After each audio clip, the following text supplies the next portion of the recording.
So what I was saying is this. I don't like buying things, then I don't get to use them. Okay. You know how many ladies will be fascinated when they see an air fryer? Oh, I have an air Yes. fryer. Then they get it pankongole Oh my goodness. and they use Yes. it once Uh-huh. and then it's packed. For me, that does not work well. The good news today is the results are out. Oh yes. Gob, grade 9, grade 7, Mwadile Shenka. Yakupange 752. Kato. Mm. Baba man, 700. Yeah, we'll feel your bad. But yeah, with you, wow. Okay, no, we'll ask KCZ to verify that. Hi everybody, compliments of the season. Welcome to a great episode. Today we have an amazing woman. When I say amazing, I won't preempt what amazing means, but you hear what she has to say. Today I am joined by Dr. Rita, and if you allow me, let me read the bio. So Dr. Rita Sianga is a passionate scientist and STEM education advocate dedicated to bridging the gap between academia and STEM industry. She holds a Doctor of Philosophy in Bioinformatics from the University of Cape Town, a Master's in Mathematical Sciences from the African Institute of Mathematical Sciences, tulipa Africa level hapa mfaka and a bachelor's degree in statistics from Mulungushi University. Dr. Rita Sianga, welcome. Thank you. I hope Thank I you for did having justice me. in introducing you through the bio that I have. Thank you. Just for a start, before we ask who you are, for me the main interest is bioinformatics. What's that? So bioinformatics is an intersection of computer science, Okay, biology, okay, and statistics. So you are solving biological problems okay, using mathematical models, okay. but you're doing all this through programming. Mm. Yes. Okay. Do we have that course here in Zambia? CBU has it. So CBU does have it. Okay. I think at undergraduate level. Must be very new because Yes, the time I used to be there, yes, it is. nothing Yes. like that existed. Otherwise, ngatwarif job. Oh, okay. We'll go into that further. I was asking everybody what they got at their grade 7. What was your score? Do you remember? 742. That was my 742. score. Yes. Okay, which school was that? I was at Thornhill then. Thornhill. Thornhill boarding and day school. Were you the highest? No. Not anywhere close. Yeah, no. Because the Close. expectation is that the doctor obviously should have been the highest in the inner intake. Not at all. Okay. And I've taken time to tell this to people that look, I was in the highest at grade 7. I was in the highest at grade 9. Mm, I didn't at all get straight A's, okay. straight ones, I mean, for grade 12. No, none of that. Okay. But when I got to uni, a long story as well Okay. on how I got there. Okay, we're coming to that. Yes, Okay, yes. we're coming to that. Okay, special congratulations to all the kids or the learners who have S their grade 7 and their year 9 or grade 9 exams. Kudos to you. For those that did not do very well, it's not the end of the road. You have to pick yourself up. If you have to rewrite. And the good news is there are some changes in the new setup. If you failed grade 7, you go into grade 6. And if you fail grade 9, you go into Form 1. Yes, meaning you're going to spend 4 years now, Form 1, 2, 3, and 4, which is equivalent to grade 12. Then you're right. For those that have already done well, they are now progressing to the next level, like grade 10, because they've done well, which is good. So, who is Rita? Before the doctor, who is Rita? I know your husband, surprisingly, and I'm excited. I need him to come. Let him come in. We need the husband to be here because I need to know how you two met. Okay. So who's Rita? What's your story? Rita, I like to call myself the ghetto girl. So I grew up in Kaunda Square. There's he's from Counter Square. Okay. So this is a girl. Started off her first grade from the village in Kapiri. Okay. Came to Lusaka. Grew up in Counter Square. Had a very simple, humble background. Raised by a single mother Okay. who did everything, and I mean everything, within her powers to ensure that her children get educated. Okay. So the only thing my mother knew was education is the only way out of poverty. So from the word go, my mom pushed and pushed and pushed. Okay. Okay. So this is a very determined girl. Mm-hmm. So Rita is this person that believes anything she sets her mind at, Okay. she can do it. Okay. She can achieve it. So Rita is an overachiever. She's determined, focused, and is always looking for ways to better herself and also looking for ways to better those around her. That's me in a nutshell. Okay. Your mother, she did everything to make sure that her kids get educated. Yes. What was the cost or what was the penalty for any of her children who did not want to show that interest in education? That wasn't an option. Really, to be honest with you. Okay. That wasn't an option. And it's not like my mom is like high level educated. No. So my mother got married right after grade 12 and was widowed by 21 years old. No. Okay. And then she left my brother and I at my grandmother's home in the village and went back to go and do a certificate in agriculture. Oh. Okay. Then later on, we had another family. We had a new dad. We had my young sister. And life was okay, still struggling, but better. Okay. But by the time I was 10 years old, my second dad died as well. Oof. Okay, so now it was her with 3 children against the world. I see. Okay, so mom didn't allow us, any of us, my late brother, my brother is late, fortunately, my late brother, myself, and my young sister, to not do school. And worst off for me, because my brother and I were the much older ones then, wasn't an option. It was school or nothing. And we could see it, like it's either you're doing school or there's no other option for you. So mom would look through your books. Then she wouldn't understand what was going on in your books. But she would There must whip be something you. in there. Yes. She'll whip you. She would whip you for it. So mom would whip you. Mom would tell you, like should use in the Tonga way, if you failed your wujiga mumpoto, meaning I will cook you in this house. You know? Like I will cook you. You'll be cooked in this house if you fail. But also, you see, what helped is that mom sacrificed everything. So if it meant eating okra from 1 to 30, that was it, as long as we got educated. I mentioned that I wrote my grade 7 from Thornhill, not because my mother had money, no, but she told her boss at work that get everything I have, pay me peanuts, but just take my child to a better school. And that was because I was struggling. So grade 1, grade 2, grade 3, I was really, really struggling. I came from the village, so English was very hard for me.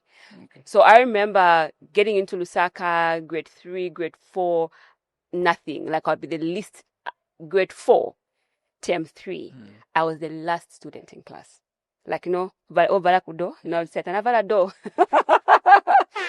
That was me. Oh. I was the last student in class. And my mom knew, okay, if I don't up my game, this girl will have the same ordinary story of every village ghetto girl, really. So she thought, let me talk to my boss and tell him, can you take my child? Then when Counter Square, so the nearest school within Counter Square in terms of private schools or high-end schools was Thornhill. Thornhill used to do very well back then.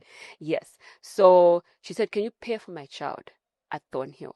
And just give me whatever can remain. But just, I need her to catch up. And that's how I got into Thornhill. And I recall that was grade 6 then. And so I used to do off and on of school because of no money. So I remember I didn't do grade 3 term 2. I didn't do grade 5. Most of grade 5 I wasn't really in school. So when you're not at school, what were you doing? At home. Just at home? Just at home. There's no money, so we take a break off school So when there is were money. you reading books? Were you said Congo School Nah, is a ghetto. It's a ghetto? It's a ghetto books where? Which library? Something we like having? that. Yeah. So what would the ghetto girl do when she's not at school? Playing with her friends. Playing with her friends. Yes, just play with your friends. Okay, There's okay. not much of TV back then. So just play with your friends. Okay. Yes. But then I remember getting into school. That was grade 6. And the first test we wrote in class, they gave us the alimentary canal to label it. I looked at it. And the only thing I knew were the intestines in Nyanja. Okay? Literally, in Nyanja. And what are they in Nyanja? Matumbo. Of course. So I just got my pencil, drew that out, and wrote Matumbo. I remember getting 5 marks for that. Oh, they marked Matumbo? Of course, that's correct. Okay, that's correct. Okay. It was marked, yeah. Okay. And I think Thornhill helped to shape me. Okay, so Thornhill had this system where all exam classes, you're writing tests every after 2 weeks. If you don't do well, you'll be punished.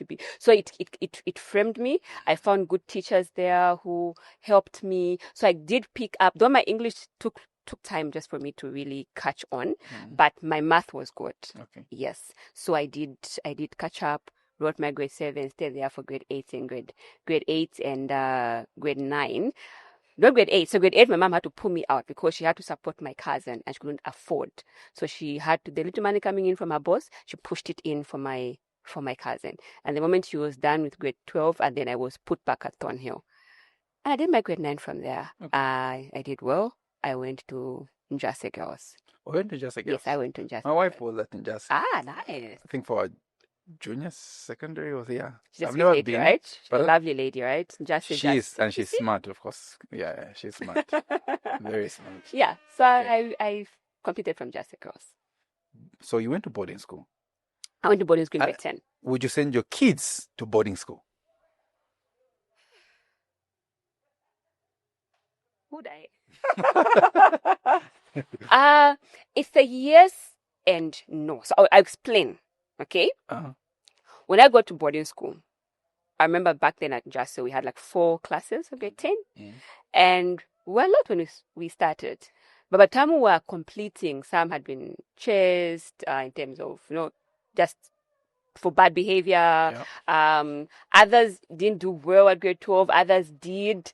And looking at that and different temperaments and characteristics of people we had in boarding, I would say, first, don't take a young child to boarding school. That's why I say no for grade 8 and grade 9. Grade 8 and 9? Yes, I would say no. That's not a child. Nowadays, we were 11-year-olds who are in grade... By virtue of you being in that grade, it means you are ready for that level. Not true. Okay. Not true. So we do have a lot of people who are smart intellectually, but they're still young emotionally. Okay. So boarding school requires both. Yeah. And boarding school might help some. It could help some. In their independence. But it's about understanding the temperament of the child you're taking into boarding. Okay. So I have 3 kids. Okay. All right. One, so my oldest, Tieza, she's 5. Okay. And I have Tadala, who's 3. I have Itai, who's almost 2. Okay. Different temperaments. Okay? Definitely, yes. For the middle one, she only does that which she wants to do. So that's the second born. Second born. Yeah. You know what they say about second borns, huh? They say if you are going to rob a bank,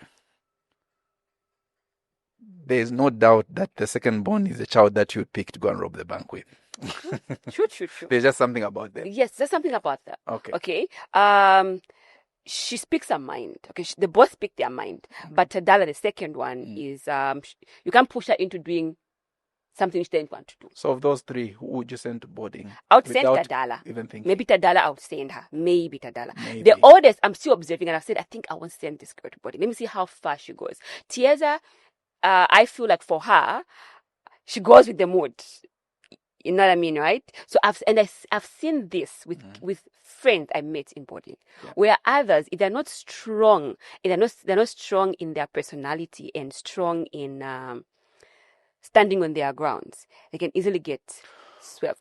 So I think you'd have to know the temperament of your child, get your child, know how will this child do away, like on their own. If you will not always hedge with whom your child will first meet when they get to school. True.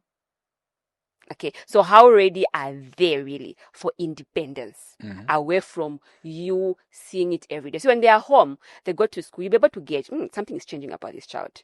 Okay, I've kept teenagers in my home, Mm-hmm. and I'll be able to tell you, first semester of school, I can say a child is okay, but week 1 they're okay. By after 1 month, I start saying something is off. But because I'm with them, okay, but they're gone for 3 months.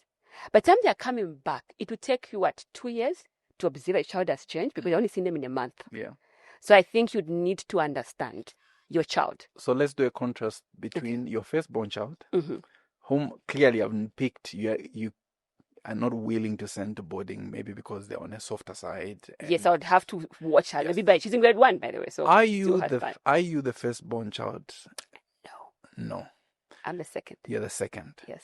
So if I pick firstborns, usually, especially in our generation, Mm-hmm. there is this way of pampering them because they've just arrived as a true band of joy. Even when they are not sick, you think they are sick. Tell me about it. But anyone else who comes, who comes later, is survival. But firstborns for a new parent, Yes. there's that special care. Even when they're fine, you always taking them to the hospital. They tell you, no, the child is fine. It's fine. True. So, do parents contribute to certain temperaments? Because you said you have to know the temperament, the character. Do parents contribute to raising kids that may not have as strong a character or personality compared to the other siblings? So as parents and society, the environment they are in contributes. My daughter was the first grandchild. Okay, so first grandchild, first niece. No. The spotlight is always on you. You're the special one. Yes. Yeah. First child for both my husband and I, So I always joke that my third one, actually, he's 1 year 8 now. When Tiesa was 1 year 8, I think we used to puree everything she ate. All right? Uh-huh. But Itai takes fries now. Just like everything everyone is eating, there, I'm like, very careful, yes. Yes, you want chalk. When there's a fever, you're not jumping, so let's take the hospital. But for years at that age, we were puring the sweet potatoes, everything, just for her to eat. Yeah. Do we contribute? Yes, we do contribute. And I think also the environment the children are in. I would tell you that for a fact, my middle child, she's second, all right? She found this 2-year-old, 2 year something already in the home, so she has to own up her space. Size up. Yeah. But again, before she could even walk, she had a young one. So it's even worse for her because the age gap between Tadala and Itai is very short. So in the home, she's always trying to beat up everyone because she's trying to. You ate her time for enjoying. Yes. So there is child. Okay. So we had that. So for her, yes, definitely people say she's like me. Or everyone says she's. So she has a Kaunda square. Yes. What's the greatest lesson? So in Lusaka, you always hear about Matero, Yeah, it's about there's something about Matero, What about Matero? No. But what about Kaunda Square? Because we've got two people from. What's the greatest attribute or lesson that Kaunda Square kind of taught you or induced in you as by virtue of you having stayed there? Since you said you're a ghetto girl, and the ghetto is Kaunda Square. One lesson from Kaunda Square. I think toughness for me, Like, we survive things. In Kaunda Square? Yes. Yeah, we survive things. Life must work out. Yes, life must work out. There's no time to cry over spilt milk. Life has not worked out. No. There's no water this side. Life must work out. Okay. Whatever happens, it must work out. Okay. Something didn't work out. Okay, what didn't work out? Next, you keep on moving. There's no room to soak up. Give me a phrase from Kaunda Square. Do we have? Oh yes, there's that one, right? Yeah. You've never been to Munali. That is the Kaunda. You've never been to. I see. Okay. Okay. Shout out to all the Munali or Kaunda Squares, if that's so. So, Dr. Rita. Yes. Let's now take it up. You've done your secondary school. You're going to. By the way, did you clear everything at grade 12? Yes, I did. Okay, and your high school journey, what was your favorite like subject combination, which ones were your You favorite? won't believe it. So I know I have a master's in mathematics, a Mm-hmm. PhD in bioinformatics. My favorite was civic education. Oh, really? Yes. Okay. And which year did you complete? Okay? Which year did you complete? 2009. 2009. Yes. Okay. Yeah. So my favorite was civic education. I loved it. Like, I loved it. I made sure I had a one. I got a one. Okay. Yes, that's how great, that's how big I was Okay. in civic education. And that's because I wanted to become a lawyer. I almost said, did you want to become a lawyer? Yes. That I almost said. Okay. Okay. Yes. Okay, yeah. So law is all that I knew. Okay. Okay. Math? No. Why? It wasn't anywhere amongst my favorite Okay. subjects. Yes. So I wasn't like, oh, I'm a math freak, I'm a math person. No. Okay. I just survived through the math classes. Yes. I just simply survived through them. But civic education was my thing. Okay. But then, let me give you a scenario. Mock exam. Okay. I get 1 in civic education. Mm-hmm. I do very well in other subjects. You know what I had for my English? 8. That was my mock. Sorry, I'm laughing. I How? look back now, I'm like, how? You know? Yeah. But I made sure for the final exam, like, I worked hard because I knew I couldn't afford to fail. Yeah. Failing was not an option for me. Yes. But then when I was done and I applied, I remember my application at UNZA, I applied and put law as my option, and I was right at the cutoff point. So I had 13. Okay. So I was right there at the cutoff point, and I wasn't picked that year. Okay. I How was cried. the feeling? Yeah. Oh, I cried. Every time I think about it, I get goosebumps. I cried. Like, I really, really cried. And what made me cry the most is I was like, that's it. Poverty is me. Like, I failed to escape poverty. And I remember getting to Samete is there. Yeah, have him come in. So I remember getting on a bus, left mom at home, went to UNZA, and the outcome of the application came at a point where my mom had lost her job.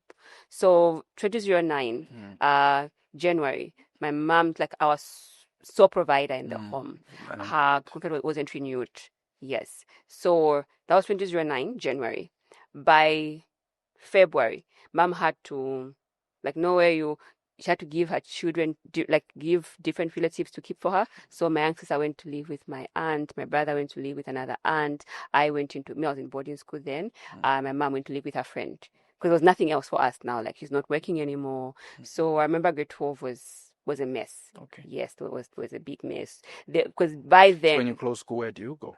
Again? When you would close school, I would go at my aunt's place. Okay. Yes. Okay. And I remember that year because now she's no longer working, means her boss was no longer paying my fees because she continued paying my fees from grade 7 too. But there was no more fees being paid. And I remember term 1 of grade 12, her friend paid for me.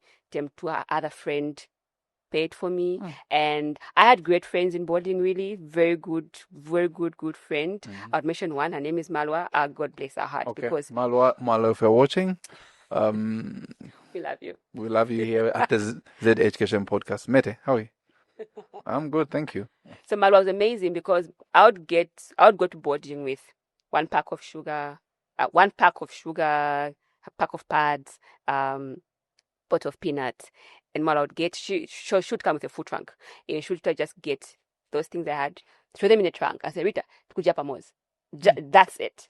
She don't say, what did you bring? No, she just throw them in a trunk and say, you and me, we eat. We're sharing the food. So we're a group, Malwa, Matama, Eda, and would eat together, Are you in touch with those people? Yes, I am. Yes, I am. Yes, would share the food. Great people. Yes. So my grade 12 was rough in terms of not knowing what next, money-wise. I remember, I was telling my husband, I remember during the practicals and the final practicals, we were chess because I hadn't paid my fees then. So when people were learning on how to do the practical and everything, I was literally hiding in the dormitories because I couldn't go back home. I had to wait for mom to find money and send send it over. Yes. Would that have contributed? I think I would have done better, probably grade 12, more than I did. But I still don't blame it on anything. I Okay. think God works, everything works out well in life. So literally. how does the lawyer then find herself in a scientific world or mathematical world? Yeah. So when I wasn't picked, Unza then, and I was thinking, so but then my next option was to was to begin the appealing process and probably change, do maybe apply mass communication, do the second best thing. So is it law that you wanted, or it's just the unza that you wanted? If you ask me, it was law that I wanted. Okay. Yes, like I just had this thing of wanting to be a lawyer. Okay. Like it's all I wanted to be. Okay. Yes, and Unza, of course, I and the law. think it's unza because right now you're doing one or the other to get in. Yes, Okay. get in. Okay. So then I was like, okay, so life didn't work. So now imagine I'm not picked, mom is not working, and it was just really depressing for me. I really cried. Like I cried and cried and cried and cried. And I thought, okay, so I need to reapply, get into something less competitive. Because then law has always been very competitive at Unza, yes. So get into something less competitive. Then that year, my mom had a friend, Uncle Alfred Zulu, that said, you know what, this is a girl child. It would be sad for her to stay home for another year. Anything could happen, being guilt in the ghetto or key. In Kaunda Square, a lot of things happen. Kaunda Square. So is there a way I could get her into school? And he told me, go and apply at Mulungushi. So I got to Mulungushi. I got the form. I looked at it. So I got into the scientific world. So CBU was not an option for you? CPU was an option, Okay. and I was thinking of applying then. Like, okay, no, I could apply. I think that time they were looking for more females in the School of Mines. I think there was Mines then. Yes, so that was my option. Thinking I would apply under Mines. Okay, you could have come there and you'd have met your husband much earlier. So I would have applied and gone to CBU. But then there was the Mulungushi part as well. Okay, let's try Mulungushi instead of you waiting, because all the other options seemed I would have to wait for the other year. Yes. That was now maybe going to 2012. But I was like, no, you apply now. Since 2011, apply now and get into school. You've already been home throughout 2010. Yes. So I got the form, the Mulungushi form. I looked at it. I didn't see law. I said, okay, what can I do? I said, I wasn't that bad in math. This is how I chose the math program. I see. I wasn't that bad in math. And I got the pen. I ticked statistics. Just like that. Okay. And I was picked. And then didn't have bursaries at Mulungushi. So mom's friend said she would help pay my fees. Okay. Oh, great. That's how I got into the school, traveled, went there, and I studied like there was no tomorrow. I just did church and studying. That's all. I used to study like there was like my life depended on it. There was no room for failing. Okay. Literally. Long story there as well. It's a place, the strength I have today, I attribute much of it as well to my days at Mulungushi. Because my uncle then only paid for a semester or two, and then keeping myself into school and without money was semester after semester. I have a lot of stories of great people I met there, campus ministries, people that paid my fees, different semesters, the union then, the Mulungushi Student Union then, paying my fees, different semesters. I'd come to Lusaka, buy second-hand clothes, buy Kamala shoes, get back to school, sell, make money. Was it easy, the selling? It was. It's the thing where you tell yourself, it is this or nothing. So I need to work out. So I never saw it as a burden in any way. I did it with all my heart. Okay. Yeah. Oh, okay. Yes. Okay, and are you still selling something? The marketeer is stuck in me, so I'm always trying to. I've always believed that one of the greatest skills any person could ever learn is the art of selling. Yeah. Because it breaks barriers. It does. Yeah, you can connect with people in any way that you can. Yes. Okay, so Mulungushi, you went into numbers, the world of numbers, was that easy? So the world of numbers wasn't easy, but I believe in something, Okay. which is set your mind on something, you achieve it. Ben Carson's mother always say that in Gifted Hands. That's like greatest mentor for me. Yes. So when I set my mind on something, I'm achieving it. Okay. There's no other option. So that's me. All right. So it wasn't easy, but I told myself, Rita, this must work out. Okay. And then I studied calculus. Mention it. Real analysis, there's a course like that? Again? Real analysis. Those proofs. those prepared proofs. Yeah. Yes. So the real analysis, linear algebra, the calculus, the econometrics. So I did all that. Like I studied. I didn't leave room for failure. Like I took it with both my hands. Okay. Yes. Okay. So yeah, I did. I put in my all. That even those that lectured me noticed my dedication to it. Yes. Okay. Yeah. Mulungushi, you're done? So Mulungushi, I'm done, yes. What's your first job? So Mulungushi, I'm done. And the first thing on my mind, so throughout my Mulungushi journey, I remember I've left mom at home, my young sister at home. So just before I complete Mulungushi 2014, I lose my brother. Oh, shame. Yeah. So just after he's done with Evelyn Horn as well, thinking, okay, the family's going to get better now, then he dies. So just my mom, myself, my young sister. Which year were you that? I was in my third year then. Third year? Yes, Okay. yes. Did that disrupt your academics No, anyway? because then I already mastered the art of managing myself at school, looking for money, selling things. So it was. But emotionally, it was a bad hit for me. Yes, like a terrible hit for me. Yeah. And how did you find out that he died? So then I was home. I was on during the vacation, and he was sick. So he was in and out of hospital, liver issues. Then I remember that day, and I never forget that day. Really, I cooked some porridge. Was on my way to Mainasoko to take breakfast for mom and my brother. And mom texts me and tells me, "No need to come." And that's why I'm already on my way there. Yes. So when I got there, I found that he was in with oxygen, was in breathing, and I just sat outside and started crying, they're telling me, no, why are you crying? Don't cry, he'll be fine. Then I heard my mom scream. Yeah, I think I still remember that screaming. Like I heard her scream. Yes, and I knew that was it. It was a bad blow for all of us. Like I think about him a lot now that I'm older, how life would have been. My brother was around, we have kids and things like that. Yeah. Your mom is alive? Yes, my mom is alive. Yeah. Do whatever you can while she's alive to change her life. That's my goal.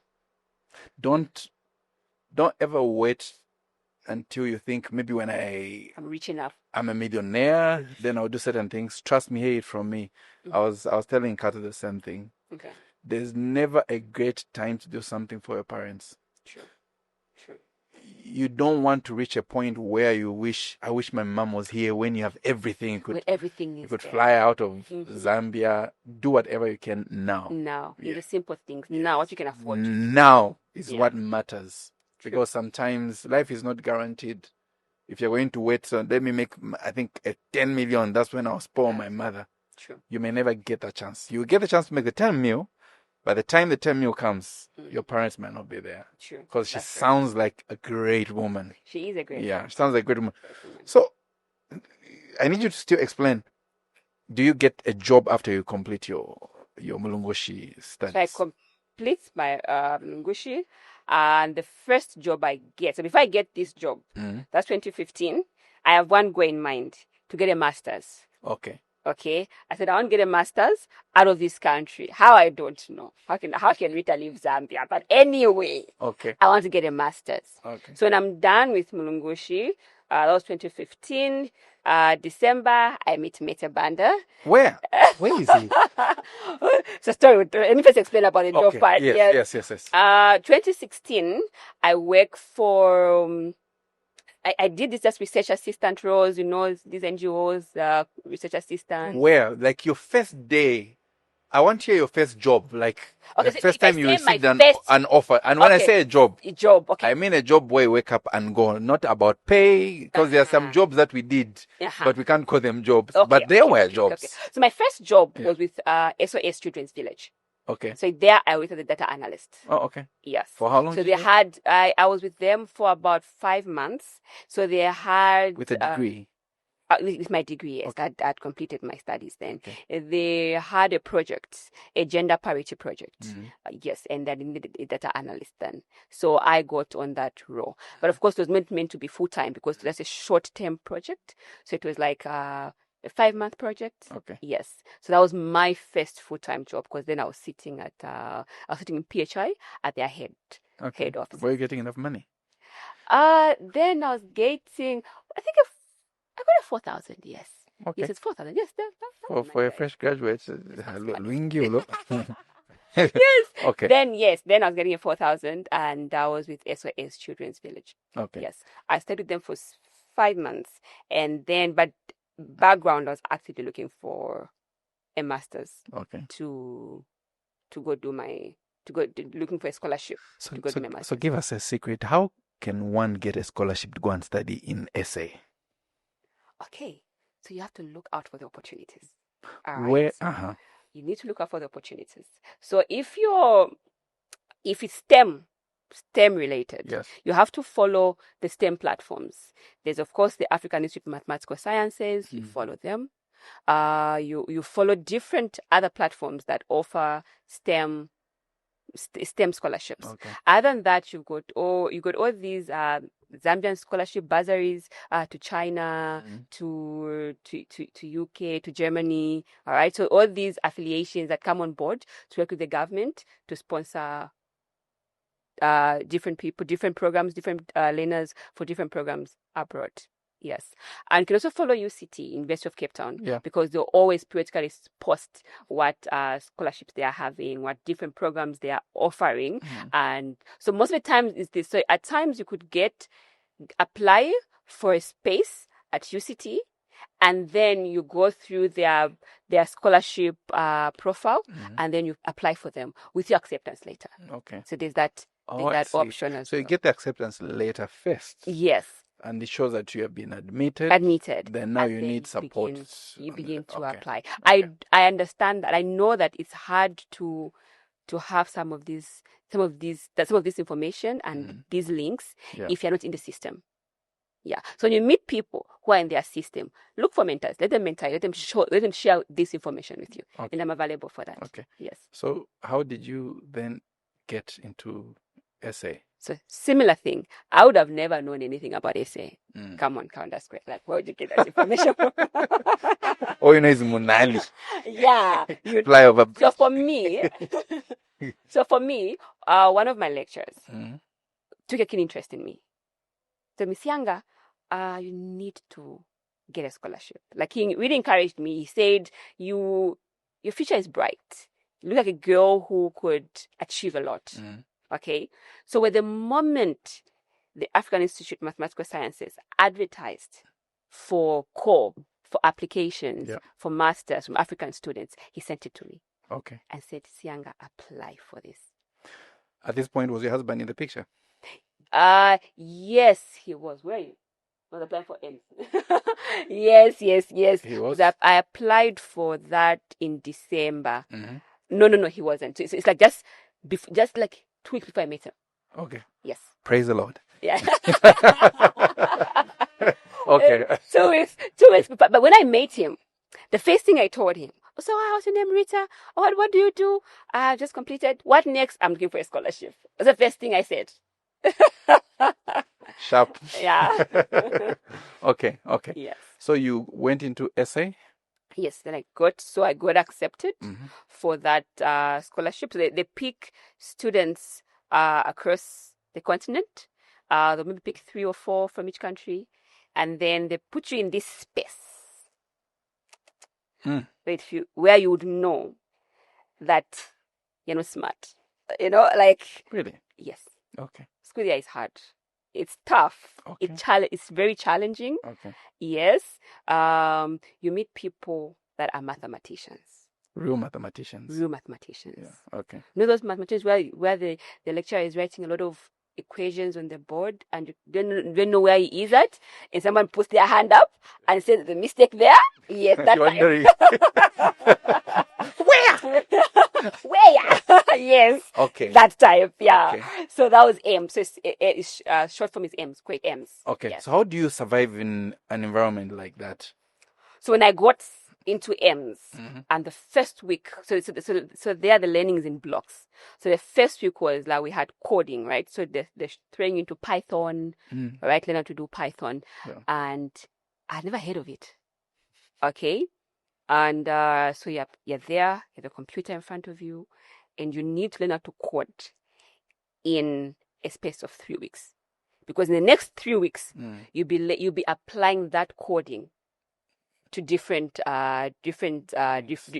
domains. Okay. Okay. So you have 3 weeks to know what is coding, how to learn the syntax, how to just navigate yourself around it.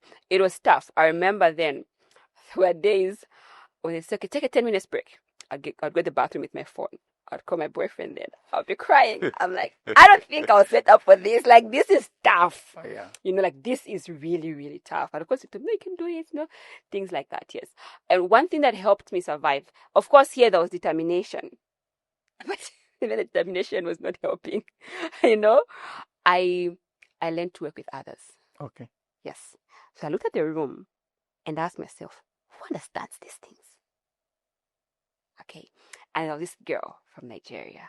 Her name is Tinanye. Very smart girl. Very, very smart girl. And she became my friend. We clicked, you know, we became friends. And so I created a team of people. So there was Tine, there was a guy called Sam, or he's alive, Sam from Nigeria, and Sam from Ghana. Okay. So the 4 of us became a team.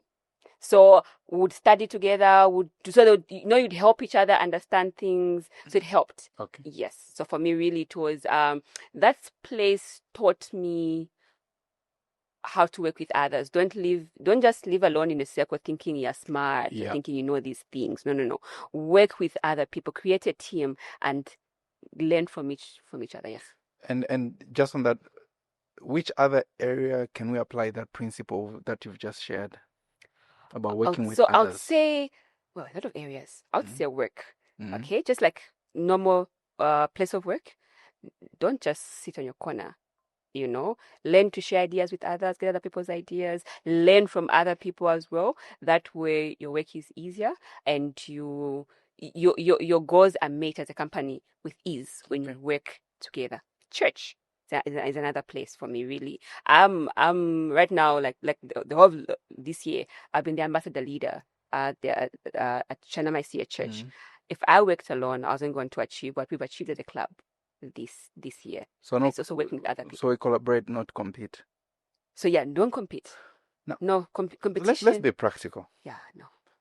In a world that is highly competitive, there are sometimes that you want to collaborate with people, but they steal your ideas or they steal your shine. How do you work around that? Because there are people that have tried to collaborate, but you end up in a coma because you collaborated with others. There are people like that. So I would say being smart as well with how much you share. Okay, if it's academic things, it's fine. Yeah. It's for the same purpose. Yeah, we're trying to pass. You know, but then when it comes to being an innovator, like trying to be innovative, trying to do business ideas and things like that, then you'd have to be careful how much you share and when to share things. I've learned it the hard way as well with MentorLab when I tried to share my ideas and tried to find funding. Yes. Please, teacher. And that's what I was coming to. Because we have MentorLab and it's all about innovation, and we want our young people in Zambia and our spaces to be highly creative and innovative. Yes. And sometimes you find that people that are highly innovative might be lacking certain areas. Maybe they don't know how to patent something. Yes. And in trying to work with others, others say, this guy, he hasn't done patents about this, and and you lose out. So in your work experience as MentorLab CEO, yes, what do you coach the young people that you are training in the field of STEM to look out for beyond being innovative? So being streetwise. That's the right phrase. Streetwise, huh? Yes. Okay. Yeah. Counter square-wise. Yeah, being streetwise. Yeah. The word is rough. So you need to be streetwise, because everyone is trying to stand out. Okay. And some people, so when there are people who have ideas and are not streetwise, or are just not knowledgeable about some of these things. And certain people will look at it as an opportunity to get that idea and go out first. I remember my husband warning me. I learned it the hard way. He warned me once. I was going to meet someone who wanted to help me with funding for my plenty ideas in my head. Yes. And he told me, honey, before you share your concept note, can you please write a document that will sign NDA. that they will not get the idea. Yep. And I thought, but who would get the idea? But who would? You were too Christian. That's what somebody told me. You are too Christian for that business. I go. Yes. Who would? I went all out, shared, mentioned everything. They didn't get back to me on my funding, but I didn't notice that actually they got some of the ideas I had. So I learned it the hard way as well, that you would have to be cautious with how you sell out your ideas to people. Of course, and look at it this way. You're trying to sell out your ideas for it to grow. Okay. So again, if you hold it to yourself, it won't grow. It won't grow. Exactly. All right. Yeah. So you need to sell it out, but then you have to be cautious on how you are doing it to ensure that you hedge yourself from some of these people. And at times, your idea is not yet ready to be patented. Okay. Not everything. You're still in a thought process. So it's not yet at a stage where you can legalize things and get patents and copyrights and things like that. So you have to be careful. So the safest is they have to sign non-disclosure agreement. Non-disclosure agreement. And why is that important, sir? You're the one who gave. Do you have a mic? Why is that important? Because I'm an entrepreneur. I've got this brilliant idea, and people that have ideas, they are happy about it. They just want to share, like it's a good news to the next person, and hoping they can get funding. So why is that important? And what are the implications if somebody that I shared my idea with went and sourced funding or used my idea to create something similar? Can you speak to that? Well, thanks for the privilege. In my work, I think we deal with NDAs literally every day. We have conversations with anyone, and before we could really say anything, we'll make sure that the party and ourselves sign off an NDA. But in the NDA, before you even sign it, you go through and review what are the terms of the agreement. It's like the agreement before the agreement. Okay. Right? And what it basically does is it puts out conditions of, I'm giving you this information on this basis. Basis could be different. On every conversation could have a different basis, but then at least it binds the other party to make sure that they stick to what you've agreed. And peradventure they don't, you have a basis or a document at least that you can then take to court and sue the other party, and then you'll be able to at least gain some compensation or some recourse after signing that agreement. Okay. Yeah. Okay. So it's a legal document. Yes. So who creates it? Is it me, or I should find a lawyer, or in the world of AI, it can create something for you? Who creates it? Or why I'm asking this is, what are the major components I should not miss out in an NDA? Is it failure to comply by this? Is it a qualifying clause? Well, the NDA is between the parties. Okay. But in principle, I mean, nobody understands the law better than a lawyer. Yeah. And so if resources are limited to get a lawyer to be on it full time, I would say you at least have a general framework of what it should look like, and then have a lawyer okay it, or at least skim through it, scan through it, and just take over some conflicting clauses. I mean, as ignorant as I am, trust me, I'd have one clause that says, if you go left, I'll kill you. And in the same further say, if you go left, I'll love you. And a lawyer will be able to pick that up Okay. and basically say, this is basically what needs to be there. I think in whatever case, it's good to have somebody who's trained in law, at least give it an eye and give it an okay. And if the other party proposes any changes to your template, I think it's also good to just run them through, preferably the same lawyer, just to make sure that it doesn't conflict with any other provisions of the document. Okay, that's brilliant. Let's come to the MentorLab. What is the MentorLab STEM innovation? What is it about?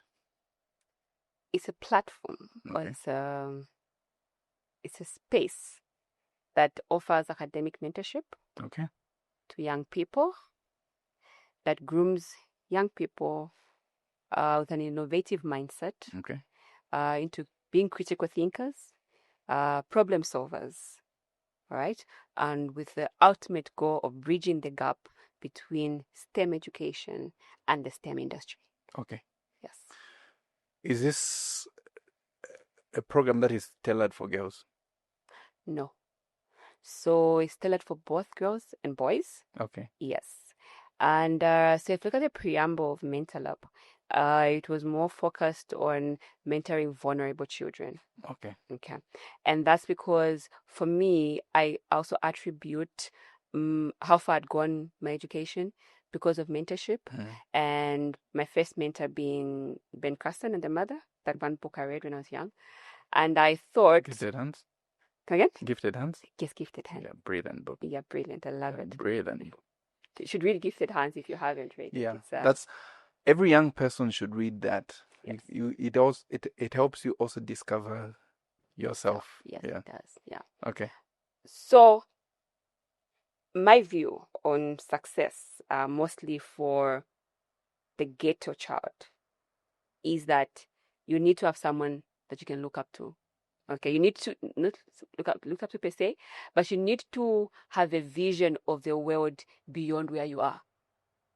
Okay, and in most cases, the only way you're going to view the world beyond you is by either spending time with people who are there. Okay, so you aim on you want to be a doctor, but all around you there's nothing like that. Okay, the chances that you might not achieve that are high. Yeah. Okay, so now I'm creating. So when I started off, I was creating this platform that brings the Mayadi to the ghetto, so the ghetto child can see how the Mayadi looks like. Okay. You get it, right? Yes. So exposure. That's the word for it. Okay. Yes, trying to expose these children to the better world out there. Okay. So when I started off, then I was in Dola then, and I used to go to orphanages. So I adopted this one orphanage. What were you doing in Dola? Oh, my husband got a job there. I just said in Dola. 4 years. Which part of that's my hometown? That you know. Yeah, that's home. So that's why I paused. You said Dola. I was like, oh yes. Yeah. Okay. Yes. So you lived in Dola, and that's where the deal. So we lived in Dola for 4 years. So we got engaged 2018. Okay. January. And did he propose? Yes, he did, but he's an SDA guy, so he didn't do those dramatic things, things out. Okay. So he didn't do those dramatic things, lights, No, he's a gentleman. You don't. Just told me it's not about the theatrics. Yeah, it's not about without what per Sunday. So straightforward. Yeah. Yeah. So we got engaged January. I left for Cape Town because then I started doing my PhD. Okay. So I left. I came in July, I think August. I came in August. Our wedding was in October. Then we relocated to Ndola. So then he was working. Myself, I was home and focusing on my PhD, my studies, my research. Yes. And I thought, what can I do? Okay, what can I do away from the studies? Because then I was like living in 2 countries. I would go to South Africa or I would be home. What can I do while here? And I said, what do I love to do? I love to mentor people. And I said, you know what? Let me find an orphanage here in Ndola. I can go there and mentor young people into believing in themselves. So I went on the internet, looked out for different orphanages, wrote emails, tried to find their numbers. So I found one called Seeds of Hope.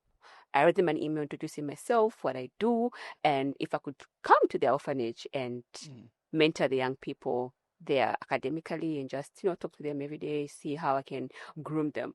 And the owner, the founder of that orphanage, lives in the US, so she was excited. She saw my email, she responded to it, and sent me the phone number for the one running the orphanage in Zambia. I called him, said you'd come through. We went through together. I said, let's go, take me there. So we went there. They showed me around the school. They told me, so do you want to come here every day? I said, I could come here every day if you want me. I said, oh, perfect. Here's an office.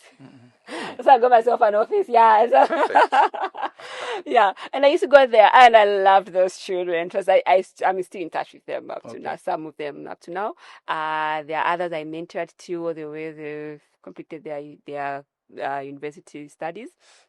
So it was like my first formal mentorship space. Okay. And I loved it. Okay.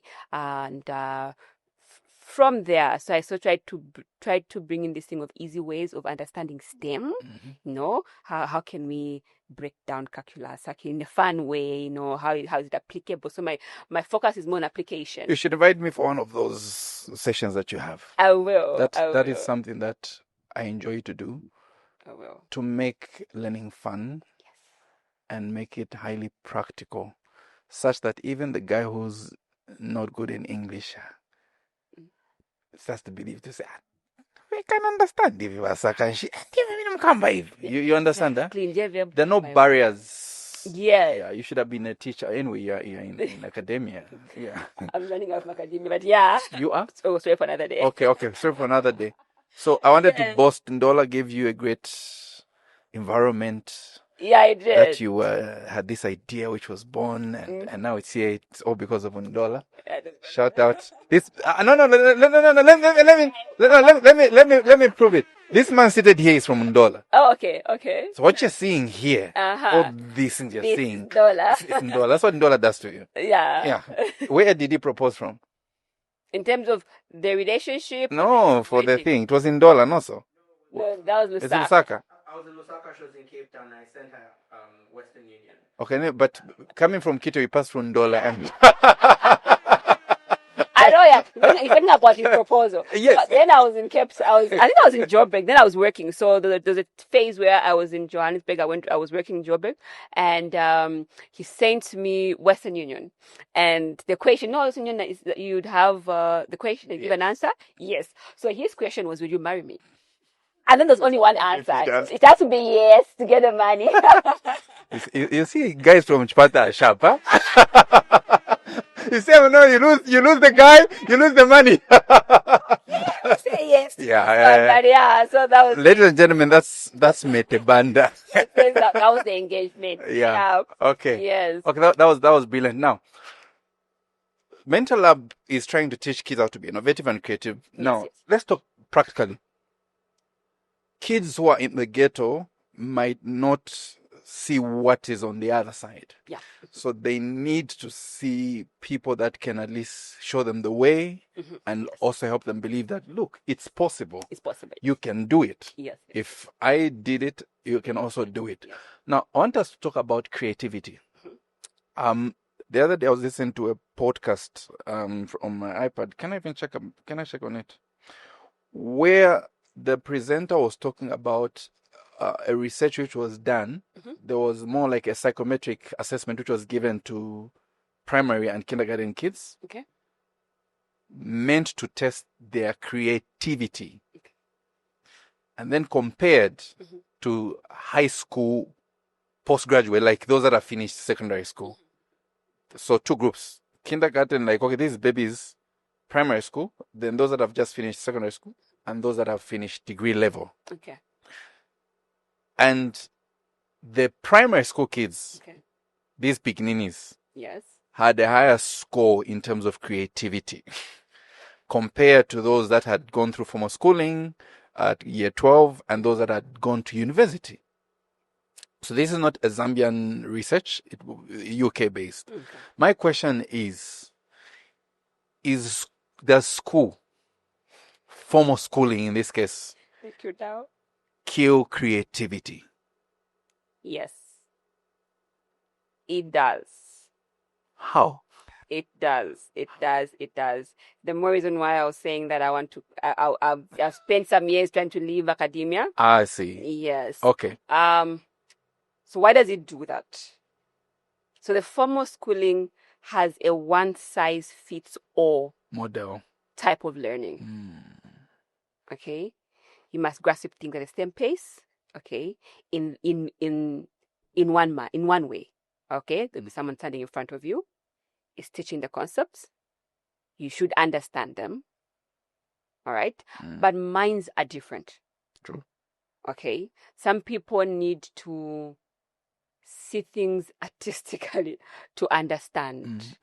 All right, not everyone can just look and listen and understand.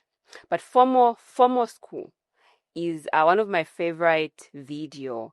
What's the name of that guy? He's black. I think American. Okay. He did one just short video. Create a poem on. Is it a poem or? Not just poems, like a talk, really. Okay. Yes, on education, and spoke of how with music on the jury, background, like their lawyers, the jury. Yes, I know that. Yeah, guy. You know that one, right? Yes. I watched that one. Yes, it was brilliant. Brilliant. Yeah. And how education is like putting a fish, a tortoise, and maybe an elephant, and giving them the same competition. Yeah. Okay. On land, it's different. Maybe the elephant the rabbit would manage. Yeah. If you put the rabbit in water, the game changes. So the one who was the best on land is different back in water, right? Because the fish has the upper game there. Yes. So education, the formal setup of education is like that. Okay, you put everyone into one grade and at the same pace of learning, same material, same everything, and then you realize that, and then you forget that the brain is not constant for everybody. True. Okay, it's a variable on its own. It's different. It's dynamic. It's different, but then the baseline is the same for everyone. Yes. So formal education does that. So you find that those that can't grasp things at the same pace as others are deemed as not smart. Okay. Because the formal education is structured, so there's no time to wait for you to catch up. Okay. If you are learning, if it's calculus, you're learning the product rule. When we're done, we're done. Tomorrow, I'm coming to learn something else. The next day, next thing is the exam. And when we grade you, the people can best remember the ones that are considered the smart ones. Yes. So the formal education itself, that's what the issue is that it's same rules, same guidelines for everyone. But then I can't say we scrap it off. No, I would say, can we have different ways of teaching? All right, that can help different people understand in a dynamic classroom. But again, there's no time for that. Are you getting where the issue is, right? There's no time for that. And I've seen it. I'll give an example. I've had times where I'm taking a course and I try my best to teach a concept. All right. And mostly if it's math, right? You're trying your best to teach a concept. And there's just some people that can't get it.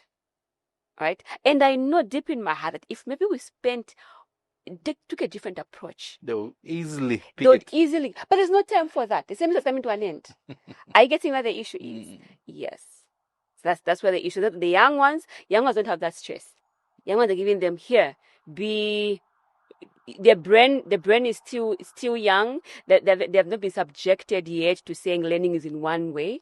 So they are more open-minded, they are more creative. But if you come to the older ones, okay, their brains are already used to saying learning is in one way, and it's serious, it is structured, so you will not get much creativity from them. Yes, because they've been schooled that way already. Can we teach creativity to people, or there are people that are born creative?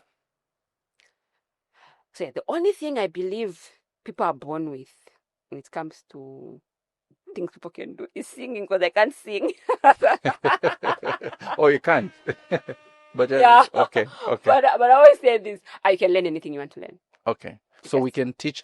We can teach it. So why I'm asking this, you find that I remember somebody coming. I once took a class, a physics class, for a lesson at the gym. Okay. You get it, huh? Mhm. Because I wanted them to learn The physics behind. physics behind the simple fitness. machines. Like, the machines. You, Okay. you get it, because I've always believed that science is supposed to be practical. Mhm. Why? Because life is practical. Mhm. So for the longest time, we would teach, but you just my theory. Mhm. Kids can solve mechanical advantage, Mhm. they can efficiency. You know, understand that? Yes. But they practice. Then one colleague came and said, it's easy for you to do such things. Mhm. So I felt I didn't feel good by that comment, Okay. Here. because it meant he was taking away from my investment in perfecting thinking, taking time to think, how can I do this differently? You understand that? How can I make this class more creative? So it's a process. But when somebody comes and says it's easy for you to do, then it feels there are some people that are just creative and others are not creative. And that's why I'm asking, can we teach people how to be creative? In your mentorship program, how do you teach kids or learners or students how to be creative? What is the creative process? That's what I want to find out. Do you give them activities that help them become more creative and maybe have a different perspective, especially those of us that have been in the system, which is formal, which abides by certain timelines, certain principles, Yes. and it's prescribed like a drug. If you're given to say Panadol, 2 in the morning, 2 in the afternoon, 2 in the evening, you understand that? Yes. So you just have to take. But you find that kids would ask, but why can't I just drink all of them at once? Oh yeah. For me, that's a creative mind, because he's Yes, thinking, it's a why am creative I? mind. He's trying to understand the principle behind the spacing. But you find that if you bring it to education, people will just take the dosage without really asking. Yes. And others will then think, if the timing is drink every 4 hours, others will take it every after 8 hours. They may not really understand what the repercussions of taking. So for me, creativity, I believe that creativity is something that can be taught to people. Yes. And enhanced so that they could do better. Now, why is this important to you? And you mentioned that your platform is meant to integrate the academic level into the STEM world. Yes. Why did you see a gap that led you to come up with that? Because truth be told, so they explain 2 levels. The first part is that even as adults, us who've been to school, done our PhDs, you still get to a space where you find that there's a gap. You're either academia or you're industry. You can't be both. Because for some reason, either you've taken the formal book route, you've taken the innovative route. Okay.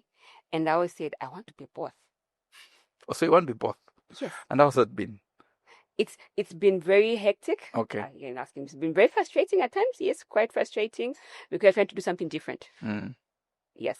I said I was in academia for 3 years. So when I got to Ndola, I lectured. I was with Northwest University, where I spent 3 years there. And I've been in Osaka, I've been lecturing.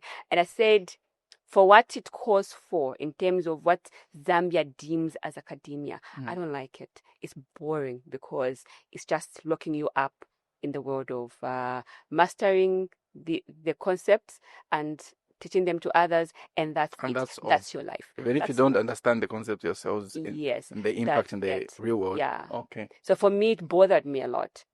So I said, but no. Do you understand that this dy dx is applicative, goes back to the real world? Do you understand that this dy dx is what is building? Do you understand that this Pythagoras theorem is applicable in civil engineering? Okay, but then if you're going to wait till one is older to come and teach them that, you will not manage it. So while they are still young, let them understand that so this long side of the Pythagoras theorem, actually it can help you put a ladder, and you can, so the moment they start grasping those concepts at a young age, it becomes easier for them to understand that so in the real world these things are applicable. They are not distinct, right? It's not like you can only do one or the other. No. But you can do both. You can carry things from here and take it here. Why is research thriving in the Western world? It's because they understand, they appreciate that the scientists are the brains behind the innovations. But we've not taught that in our countries. That's why you'd find that typically, if someone did a degree in teaching, they're a teacher, full stop. What are you saying about me? but I'm telling you, so you see, right? If you do physics in African countries, the only thing you ever do for the rest of your life is teach physics. Yeah. But people are doing great things out there. Okay. For me, it's when I saw that gap, it's like, no. I want, we can jump ship, not jump ship. We can live in both worlds. Yeah, moving from here to here. So that's what that was my goal for me. I remember during the last STEM camp we had, one activity I had with the kids was on the pi, pi 3.142 pi.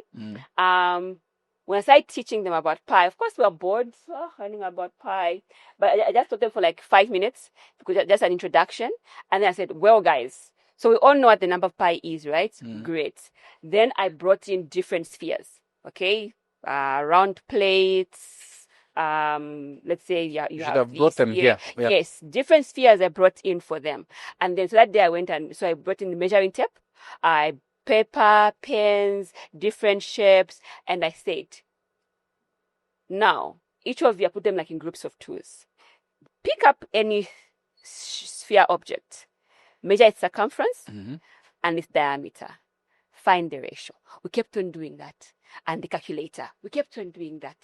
They're like, madam, it's the same number. So of course not exact same number, but it was, close, yes. And they tried. They got a smaller object, did the circumference, diameter, it's somewhere 3 point something. They got a plate, did the same thing, and they kept on doing it. And I'm like, people realize that the easiest way to do all these volumes and things is that just understand that for any spherical object, the ratio of the diameter and the circumference will be a constant number. The number will be this, regardless of its size and the shape.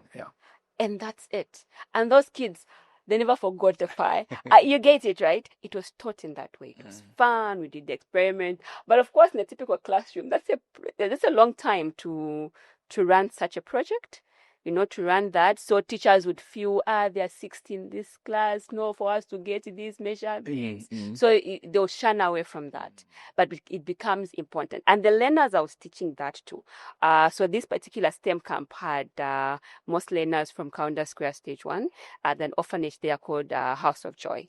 These are kids at Kaunda Square Basic. These are kids really, when you give them assessment in math, they don't do well. All right. But that day, they enjoyed their lesson in math. Okay. That's brilliant. I love the approach that you used because it's hands-on. And I think these days, if there's any teacher who's listening, hands-on is the way to go. The era of just theory and just talking is gone. And the kids these days don't want to hear stories. They want to touch the real thing. We might say they're not patient. Yes, because that's their time. So give them something that they will touch. So that you see when you are talking about pi 3.14 pi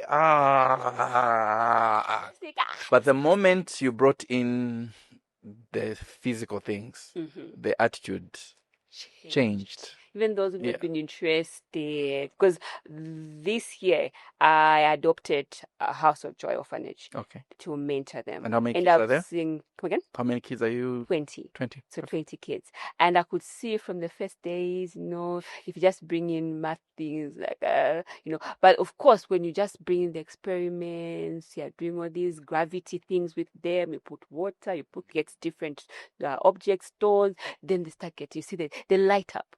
You know, they light up, they're excited. We did a project on smart irrigation systems, and they loved it. Okay, they loved it because they were now learning how to program, trying to do Python, so them moving through from the problem. We told them there's a problem. You are a farmer, you're trying to irrigate, but then you don't know how often to water your plants. How about you create a system where it's able to tell that the humidity here is low? Can I now bring in more water? Is it a problem? It's a problem. What, you discuss with them about what the problem is. As Zambia, we're an agricultural country, so if we don't have, if things don't get enough water, it means that the harvest will be low. It means that harvest is low, resources are low, there's hunger. So you bring in all that aspect for them to understand what the problem is. Okay. Once we identify what the problem is, then we say, let's find a solution. And then say, okay, how do we do the solution? Oh, we could actually create a system. How do you create a system? You bring out all these, Arduros, you bring out these cables, the board, you create a fake, water tank, and they are excited. From there, go like, so there's programming, guys. Do you know what programming is? Here's a computer. Now we have a problem. We have this system we're trying to create, but how do you need to wake up every day and come and turn it on? Nope. No. How can we know that you can turn it on its own? The computer comes in through programming. So you've literally spent 3 days. You've taught a lot of things in 3 days to these young people in a fun way. Yeah. I should have seen everyone wanting to take turns to do the coding, learn how to program. And should have seen the excitement when finally everything was put up together and water was coming out and now watering. Brilliant. Kids are happy. If you were to become the Minister of Education, I love that question. With your MentorLab mentality, yes, and you wanting to both be in academia and in the industry, what would you change? What would I change? Or what would you introduce? So firstly, I would over-amplify what the new created system. Now they've created this STEM-oriented system, education-wise, where they want to be a bit more practical in terms of how they are teaching. We're yet to see it really on the ground to see if it will put it to work, but we were yet to see how well it works. I would amplify that. Why is that? So for me, it's because I know that the easiest way, look, you're getting them while they're young, okay? So teach them innovation at a very young age. Teach them that what you're seeing in the classroom is the same thing that you're seeing on the ground, okay? So teach them while they are young. You're teaching them Pythagoras theorem. Go outside, show them how it's applicable. Don't just end on the triangle. Okay, let them see. What is hypotenuse? Then there's the what? Kato.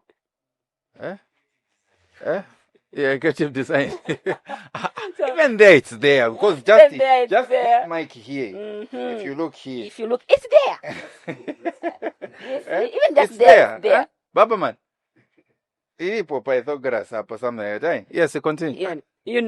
So teach them while they are young. So I'll create a system where, from the young age, all right, private, government sector, from a young age, let's be applicative. Actually, grade 1, with all these writings, try and write as little as possible. Let them just go into school and explore and learn and experiment. Once they've experimented, you see, if you teach Tiesa the value of Pythagoras theorem, which is young, when you come and come and sit down now, this thing now can be found by doing y squared, z squared is equals to y squared plus x squared. It won't be hard to understand. True. Because the concept has already been gotten outside of that. So you start from outside before going in the classroom. That's what you're saying. Yes. Okay. Yes, that's my opinion. Okay. Yes. Start from outside. Let them learn these things and put a lot of these extracurricular activities where kids can do these after school programs, these STEM camps, that they can learn more on how to be innovative. And one thing I'd also bring in is which is what I'd love to do under MentorLab, is teaching young people to solve industry problems at a young age. Okay. Okay, so where you create things, the classroom learning, let some of the problems that are being dealt with in class come from the industry. At a young age, a child, a grade 8, already knows what it takes to make domestos. Okay, the chemistry behind it. Why should we put these chemicals? How are they reacting? Not that the child now goes to learn all these things. Even if we talk about chemistry in high school, it's not like it would teach you these things. You just learning the theory. Okay, so for me, really, the goal is practical learning. I'll tell you one thing. Recently, I was in Livingston. So I went to the museum, the Railway Museum. That man gave me the best class I'll ever have on a train. Not the new trains, no. Those the trains that used coal. Okay. Because I was there. He was showing me, you've seen this core, when it goes in here, this machine is doing what? It is these movements, the steam, it becomes too hot that it causes these movements. And from those movements, the train is doing what? It's moving. And I was saying, for real? Yes. So it's being applicable. It's being applicable, yes. Okay. Yeah. Dr. Sianga. Yes, please. We're wrapping up. I'm sure our time is ending. Results were announced today, and the results indicate that boys have failed compared to the girls. And in the world where the future is female, and you are an accomplished young academic staff or fellow, whatever you'd call yourself, we won't take anything from you. Do you think that perhaps we have concentrated too much on supporting girls that we have left out the boys unattended to? Yes. So what we've done is, of course, it was for good reasons, because we had a generation where women were abused. True. Women had no option in life other than being married. And most of them, majority of them in these marriages were, abused. They couldn't leave. So it came from it was for a good cause. All right? It was for a good cause. Let's educate the girl child. Let's make this girl child story different. And I know, like, everyone focused on the girl child. Now, years later, we have determined girls, zealous girls who can do anything, and the boy child is lagging behind. We've reached a stage just recent to having a conversation with my friends, okay, my female friends, and we were saying, so anyway, guys, financially we can build, we can raise children, we can literally run the home. So the men, where do they come in? It was like, just like talking. Yeah. And I'm like, as we're talking like this now, what more what is it, Gen Alpha? What are they called? It's Gen Alpha now. Gen Alpha. What would they say? Okay. Yes. So the girl child, majority of the programs are out there to educate the girl child, to empower the girl child. But the boy child has been lagging behind. And then we are forgetting that the girl child can achieve all these things. But there'll be a stage where they would want to, naturally, we all desire family, So they want to form these bonds, these relationships, and these families. But now you have a high achiever girl child with no options for her in terms of which boy child she can be with. And that's a looming crisis, by the way. That becomes and there's already a crisis now, and it will be worse in the future. So now you have this boy child who's seeing the girl child as a threat. So already homes are fragile because a boy child will be thinking, why is my wife speaking into these things? Why is she thinking she can dictate some of these things? But it's because the boy child is starting to understand that the girl child has been educated now. They are knowledgeable. They are opinionated. They have a say in the room. Now you bring a boy child that does not believe or man. So what's the solution for the boy? You've 3 kids. You have 3 kids? I have 3 kids. Okay. Any boy here? Yes, the last Okay, one the last is a one. boy. What is the plan for the boy child? I know he has to man up. There's no room for him to lazy around. The boy child has to man up. So Yes. when I say what's the plan, he has to man up, yes. Uh-huh. But in the world where policy is shifting and supporting girls, I have nothing against that. Yeah. Yeah, because Yes, and like you put it very well to say there was a time when the girl child was neglected, Yes. and we've seen policy reform and change to Yes. protect the girl child, empower Yes. the girl child, and make sure that they get their place. Mhm.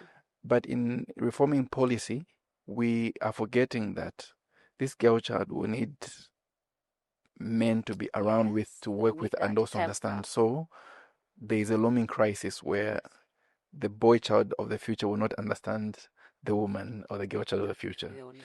So practically, what do you think needs to be done to support the boy child in as much as we are supporting the girl child? Not in competition, but just to enable.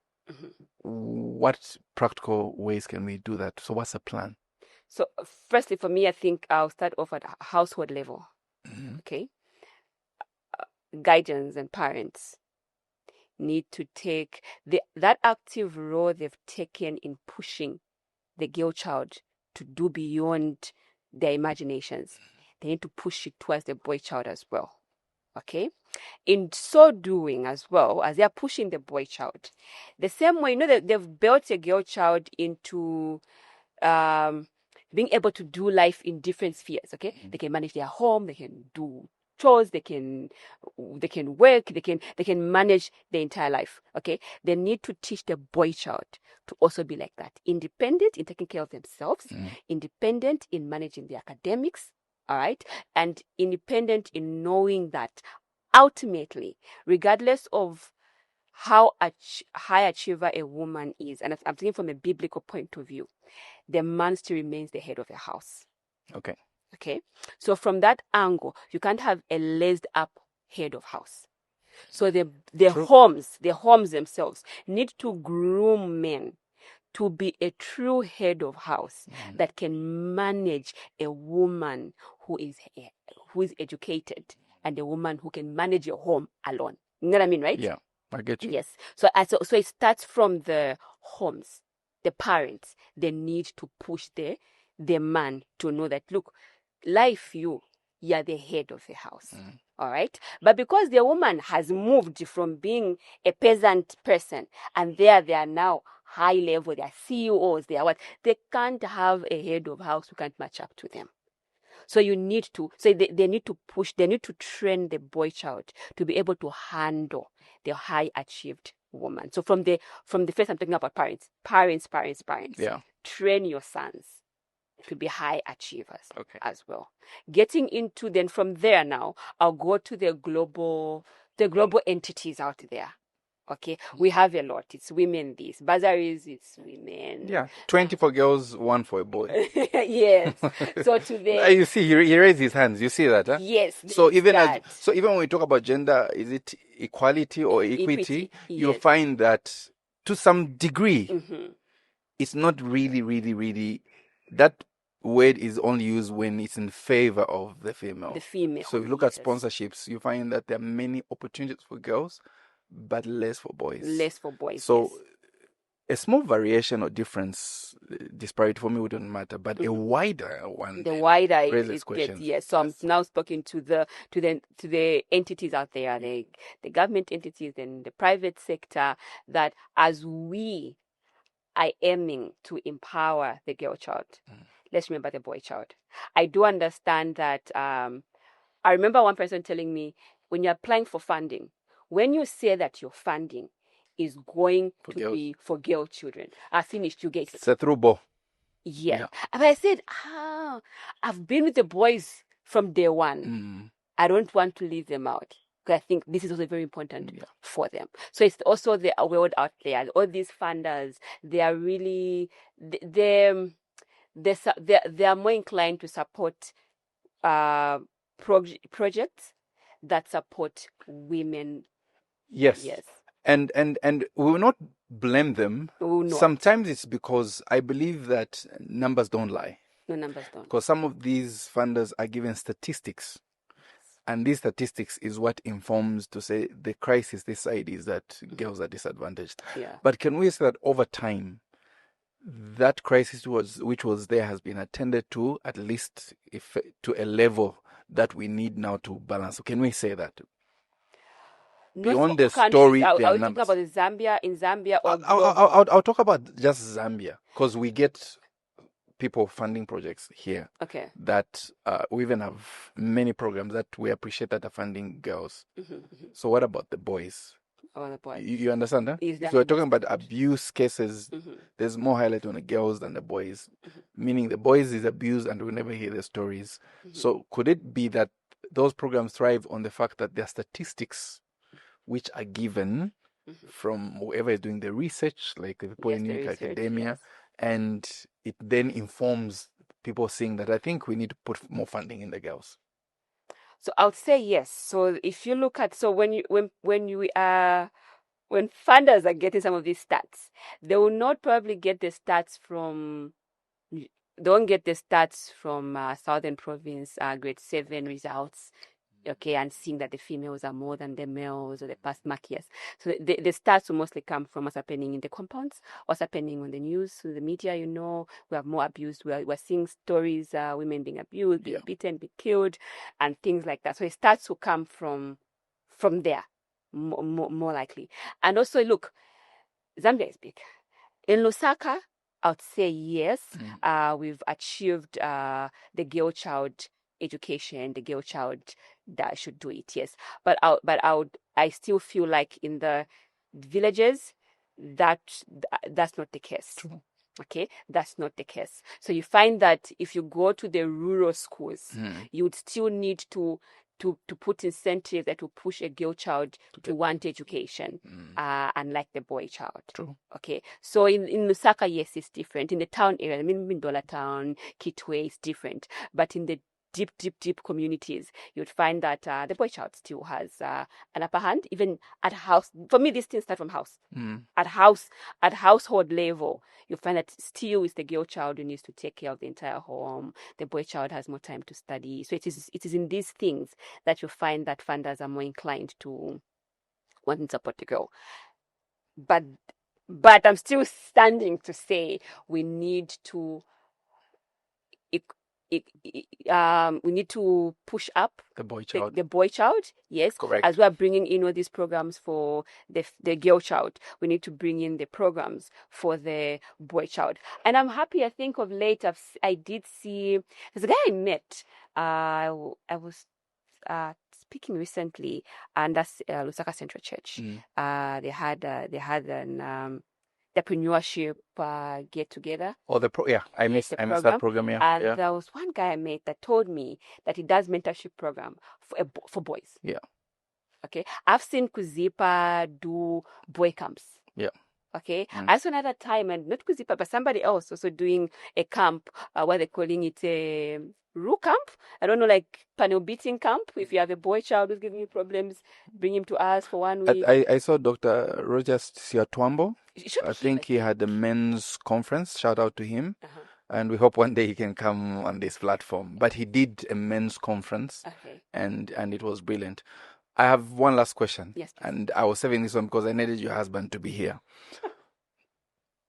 Usually, there's a saying that when that's our cue to end, Sanaram.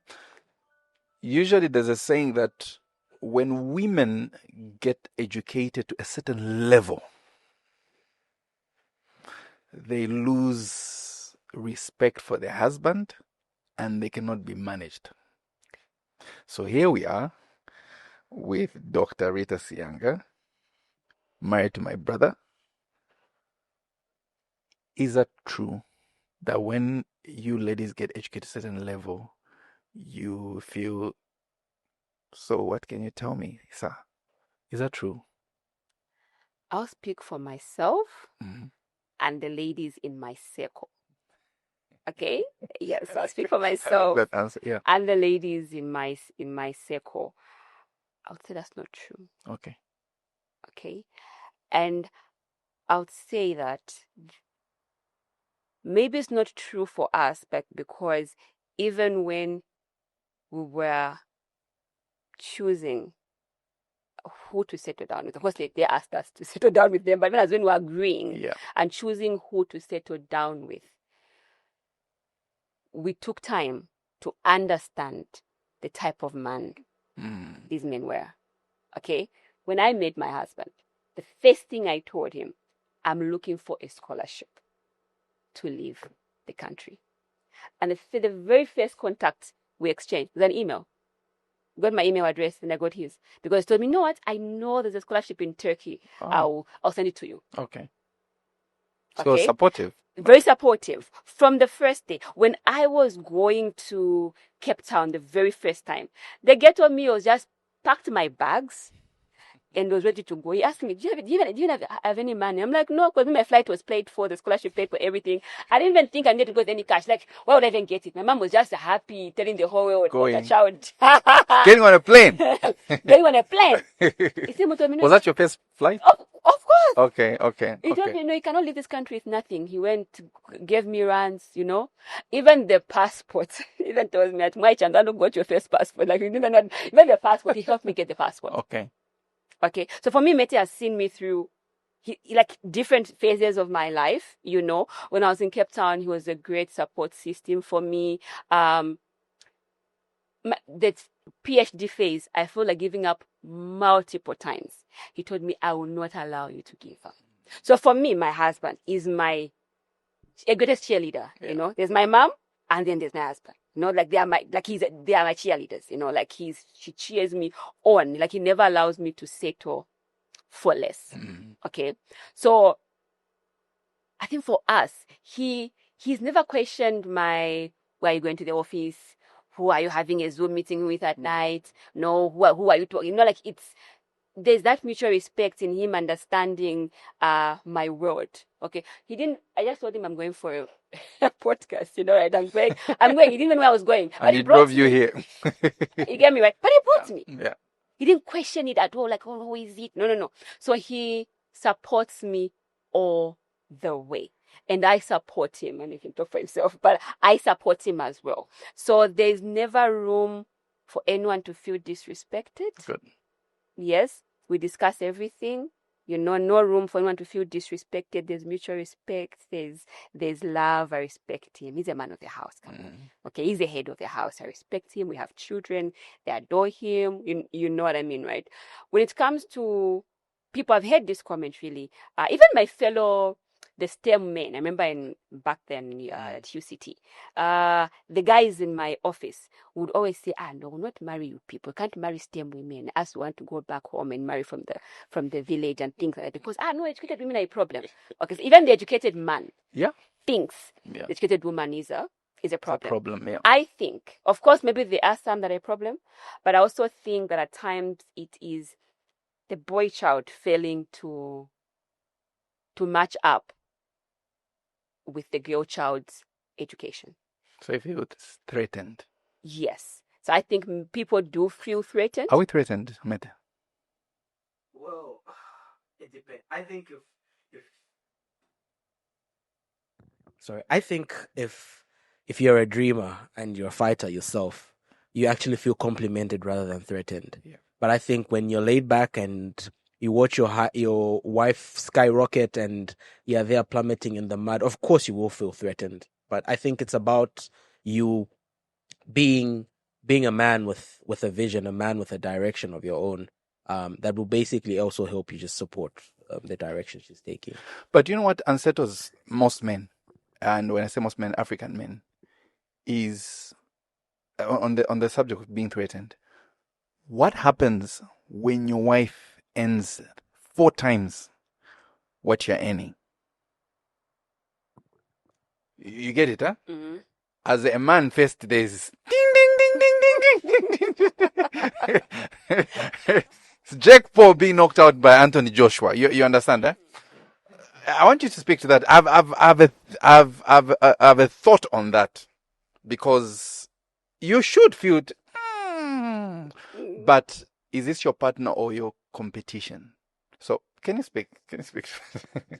Well, I think that's an interesting question. My point to that is an example. I think I like to use our own lives. The beauty is Rita and I have gone through various phases of life. We've seen it all. We've seen scenarios where we both bring income into the home. We've seen scenarios where I'm the only one who brings income into the home. We've seen scenarios where she's the only one who's brought income into the home. And through all these phases, it was only the two of us who really knew what was going on.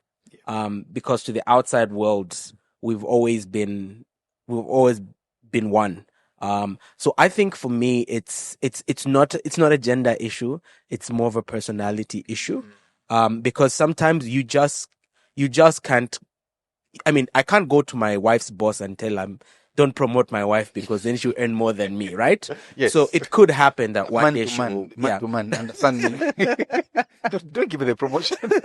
Exactly, right? But you do understand that one day she might earn more than you, but ultimately it's about having that mutual agreement, mutual respect in the home to be able to still go past that. I think once you build an issue of you brought this, I brought that, I think that's where the problem comes in. But then once you've just agreed is we've both brought in. I mean, I don't know if ever there would be a woman who would get upset if her husband was a better cook than she was. I mean, I'm just trying to turn the tables around. If we picked the typical woman's role and then we went to a home and then everybody's complaining, the man is a far much better cleaner than the wife, or is a far much better nurse to the children than the wife. I don't think it would really be an issue. But then when the tables kind of turned and the woman is a little more fortunate and she's kind of playing the traditional man's role slightly better than the man, then it becomes an issue. So I think the real issue is between the two. From what I've experienced, I think the two need to have mutual respect, mutual agreement, and I think that basically helps whichever scenario you find yourself in. Yeah. And in the event that maybe the woman has a better income, that should not take away your responsibility of being the man and the leader that you should be. Because otherwise, sometimes it's us who lose it. And the woman has no option and take certain things. I hope you understand what I mean. Exactly. Yeah. And that's Just what the I'm saying. vision is enough for you to drive the vision. Not because she's earning more, she should now direct to say, now going forward, we're going south. I'm getting 6 figures. We're going north. Exactly. Yeah. And I think it boils down to, look, the idea is this is the table where everything comes. When everything comes, we still make decisions the same way, Yeah. regardless of where it came from. Yeah. Yeah. I hear you. I hear you. Brilliant. I wish this could go on and on and on. Dr. Rita Sianga, should I add Banda? Yeah, It's you can. inevitable. It's I respond inevitable. to everything. So I know in the academia you stick to. No, so I respond to everything. So I know people Okay. call me Dr. Mete. I go by Mete and not Banda. So most people Okay, call me Mete. Mete. Okay. Yes, yes. Yeah, So Mete is people call me classic. Dr. Mete. Some Dr. But I Who respond to named you Mete? Or is it Met? Yes. My grandfather actually. What was my late grandfather. why Met? It's an interesting story. It's a little bit of the roots of where I come from.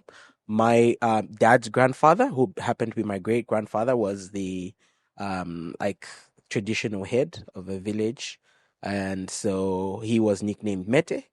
Okay. And when I was born, my grandfather, he was actually my actual grandfather's young brother, named me after him. But the weird thing about then babies would cry. So I apparently I cried a lot.